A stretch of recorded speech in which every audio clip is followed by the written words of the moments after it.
Привет, друзья! С вами снова Павел Чар. Итак, с места в карьер. Золотая эпоха квестов прошла. Нет сейчас соперничества крупных студий, благотворно влияющего на жанр. Напротив, жанр притих, обветшал, потускнел и затаился. Блистательные проекты прошлого стоят непоколебимыми эталонами, грозно взирая на дерзких разработчиков. Видеопрохождения на Ютубе, Твиче и прочих разрушают интригу и саму суть решения головоломок. Юным игрокам прививается вкус к совсем иным играм, и запрос на квесты остается без должного отклика. Между тем, в целом игр выпускается много, и в этом потоке очень сложно найти и легко пропустить что-то стоящее. Количество не перерастает в качество, но порой случаются неслучайные случайности. Краем глаза мы замечаем в потоке информации что-то необычное. Уж не помню как, но еще в 2015 году я узнал про проект «Лесохвост» и подписался на группу ВКонтакте, чтобы не терять из виду. Время шло, а в группе изредка появлялись новости, конкурсы, рисунки, и вот наконец для всех желающих стало доступна ранняя версия игры. Я адепт физических изданий, но игра пока доступна только в цифре. И я вообще так ни разу не делал, но решил попросить версию игры у разработчика напрямую, потому что у меня даже Стима нет. Живу в лесу, молюсь колесу, обожаю наличку. Столкнулся с проблемой электронной покупки, в общем. Представьте, вы инди-разработчик, и вам пишет незнакомец. Говорит, что сделает обзор на игру, что у него 1000 подписчиков. Что-то просит, что-то хочет. Ссылками кидается. Любой бы насторожился. Но все обошлось. Художник Артем душевно со мной поговорил и дал сборку. Оправдались ли мои ожидания? Отвечу так. Глядя на титры после завершения первой главы, я очень хотел продолжения и гадал, что же будет дальше. Давайте перейдем непосредственно к игре. Заранее извиняюсь за некоторую скупость описаний, в данном случае она сделана намеренно, чтобы не портить вам впечатление, если захотите поиграть сами. В самом начале полезно прочесть справку. Хорошо, что настройки гибкие, можно поменять скорость передвижения, текста, сложность. Подсветка звездочками на важных частях локации будет полезна новичкам и поможет ничего не упустить. Здесь же сообщается о том, что в игре нет ошибочных решений и невозможно проиграть. Порядок действий определяет сам игрок, и головоломки можно решать несколькими способами. С самого начала игра показалась мне родной и знакомой. Вы тоже знаете это чувство. Погожий денек, залитый лучами солнца автобус или вагон. Уноситесь все дальше и дальше от городской суеты, выходите на позабытые остановки. Каждый уголок знаком, но уже не такой, как в детстве. Многое поменялось. Вдыхаете полной грудью аромат леса, цветов и трав, и голова начинает кружиться от кислорода. Отправляетесь в милый домик, где вас ждет любимая бабушка. А дальше трогательная встреча, теплые объятия и разговоры. На миг кажется, словно никуда и не уезжали. После теплой встречи осматриваемся в комнате. На стенах развешаны фотографии. Игроку по крупицам рассказывается семейная история. Часто упоминается дедушка, отважный летчик. На самом-то деле все не так просто, как кажется, и дедушка тот еще тертый калач. На столе стоят конфеты и пирожки, и их запас безграничен. Ого, вот бы мне так на кухне. Они часто пригодятся нам по ходу игры и выступают в качестве разменных вещей, поэтому сюда будем возвращаться. Поначалу надо приготовить чай, потому что уплетать пирожки в сухомятку не камильфо, всего несколько влезает.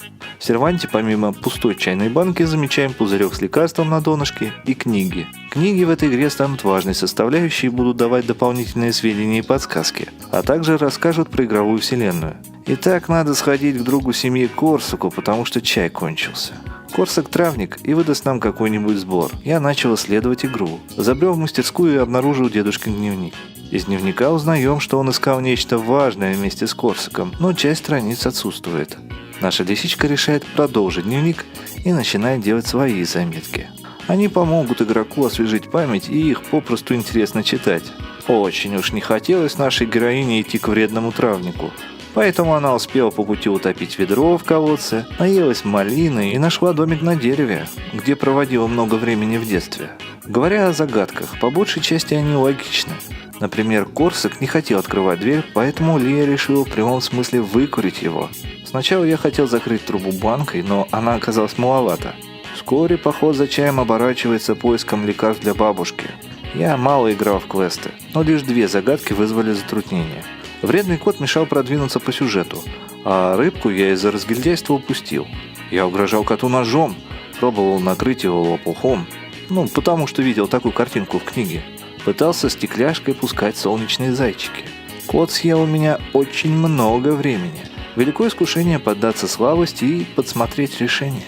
Но это потому, что не все фразы подсказки были добавлены. Разработчики следят за отзывами и стараются учитывать все замечания игроков. Так что вы с такой проблемой уже не столкнетесь. Стоит отметить звукоряд. Бережно и ненавязчиво подключаются мелодии. Керамично звучит. Именно так описала музыку ее автор, Наташа. Звуки живого леса выходят на первый план. Отдельно мелодии я бы переслушивать не стал. Но все прекрасно сочетается и очень уместно в действии, в игре. Так уж случилось, что наблюдая за ходом разработки в группе и готовя этот выпуск, я отмечал планы, идеи и творческие поиски коллектива. Обычно у меня нет возможности пообщаться с авторами. Они из другого времени и континентов, просто потому, что я играю в старые игры. А тут необычно. Возможность пообщаться с автором была. Как пишет Артем, изначально пиксель-арт в играх появился не из-за стилистики, а из ограничений железа. Достигнуть того же эффекта можно лишь повторив путь прежних художников.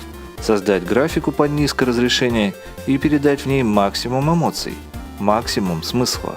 Сознательно ограниченная палитра, классические размеры. Важна игра с воображением, ведь мозг сам дорисовывает лучше, чем на самом деле. Главное смысл, а изобразительное средство вторичное. Проект начинался как попытка передать дух старых игр детства и создать игру мечты.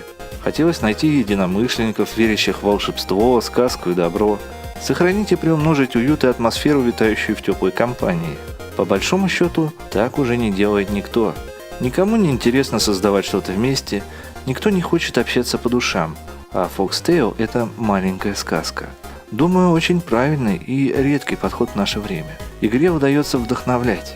Конечно, у команды очень много планов. Добавить достижения, издать игру под планшетой на физических носителях, опубликовать саундтрек, сделать фигурку главной героини.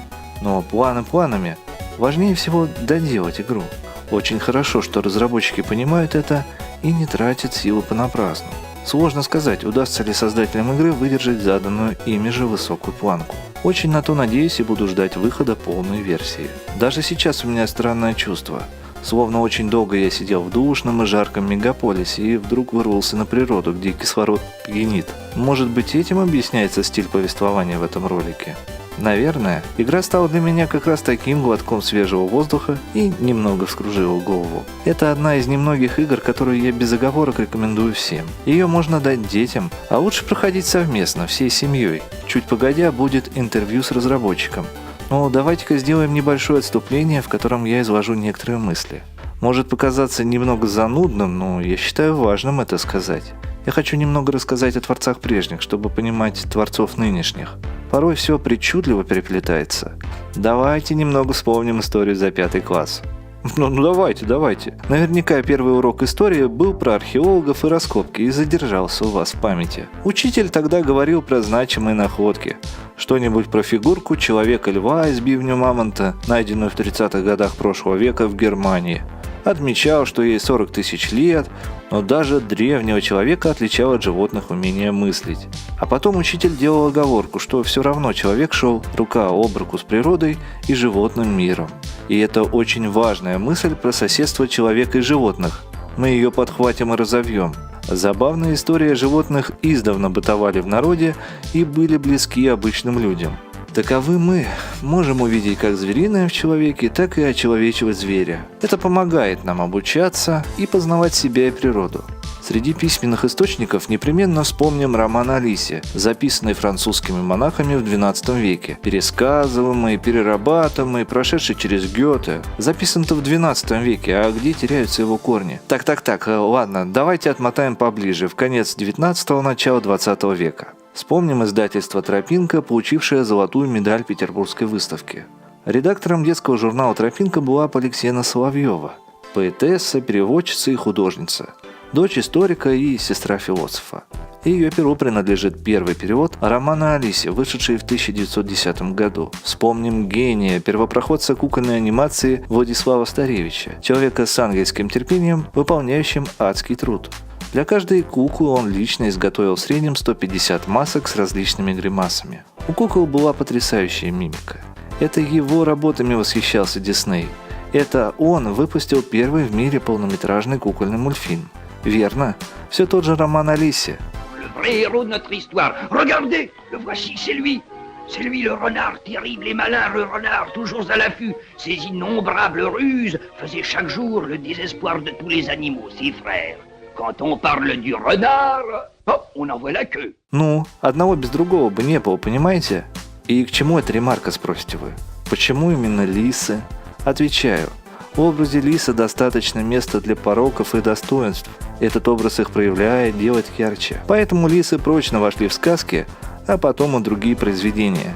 К тому же все любят лисичек, и котики не пройдут. Пошла баба по маслу, а в печке-то и погасла. Я просто хотел сказать, что и в наш век есть талантливые люди. Инструменты поменялись, но творчество во все времена остается творчеством. Надеюсь, не запутались в моем потоке сознания и узнали что-то интересное. Конечно, вам тоже знакомы мультфильмы, где главными героями выступают животные или птицы. Советские мультфильмы «Маугли», «Золотая антилопа», «Заколдованный мальчик» или иностранные утиные истории «Чип и Дейл», «Том и Джерри». Автор «Фокстейл» Артем тоже любит эти мультфильмы. Каждое животное – это усиленный, проявленный характер. Поэтому героями игры выступают именно животные. Артем и сейчас живет, можно сказать, в лесу. После 10 лет скитаний по городам он вернулся на родину в глубинку.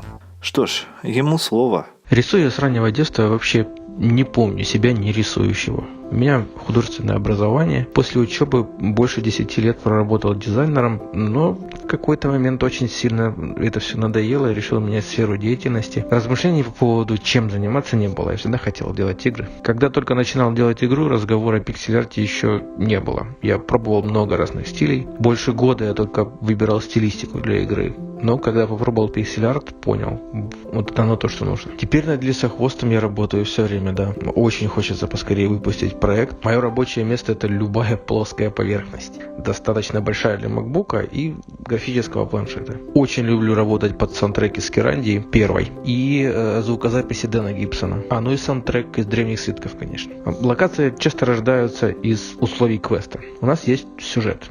Есть задачи, и для решения которых нужно подходящее окружение. То есть, в первую очередь, это геймдизайнерская задача. И только потом это задача для меня, как для художника. Окружение пишу у себя в лесу. Благо, тут несколько разных зон. Река, болото, озера. Да, комары жутко достают во время записи. Вот, например, в первой главе на болотце слышно жерляны. Я их писал возле болот, далеко в лесу. Столько комаров разом я никогда в жизни не видел больше. Начал создавать игру с другом, Сергеем Корсюком. Когда нарисовал первые концепты, то обратился к Сереже Белову, программисту. Потом присоединилась Наташа Радина, наш звукорежиссер и музыкант. И уже Наташа привела к нам свою подругу, восхитительного переводчика и геймдизайнера. Greenlight мы прошли довольно быстро. Игра сразу многим понравилась, и за 9 дней мы уже получили зеленый свет. Да и вообще сообщество у нас положительно сформировалось. Нас очень поддерживают, пишут письма приятные, фанарты рисуют. В общем, нас очень так уютно. Я горжусь нашим сообществом. А вообще это просто приятное общение с теми людьми, которым нравится то, что ты делаешь. На данный момент мы не планируем делать озвучку персонажей вообще. Когда мы завершим работу игры под ПК, планируем портировать игру на планшеты. Мы уже тестировали игру на планшетах. Работает все отлично, достаточно удобно. Наш интерфейс запланирован заранее под планшеты. Так что релизу, скорее всего, быть. Наверное, нет ничего такого, что я прям недолюбливал бы в играх. Бывают неудачные решения, но часто они просто не подходят к конкретной игре в целом, а могут где-то в другой игре работать. Главное для меня — это хороший сюжет и персонажи. Персонажи должны быть сочные, живые, с характером. Собственно, так и определяю для себя хорошие игры. Сейчас больше всего времени отнимает написание текста. Если визуально я могу изобразить почти все, то с текстом приходится бодаться. По сюжету Ли где-то 18 лет. Это объясняет ее максимализм и жизнерадостность, и наглость такой временами, хитрость. Плюс это хороший возраст, чтобы показать, как в ходе сюжета будет меняться ее характер, как она будет расти, набираться опыта. Не спешите, играя в Foxtail. Эта игра требует внимательности, спокойного подхода. Она создана, чтобы напрячь мозг, рассказать интересную историю и при этом дать расслабиться, погрузиться в атмосферу. Загляните в описание, там дополнительная информация. Буду признателен, если оставите комментарий и поделитесь видео с друзьями. На этом все. Пока.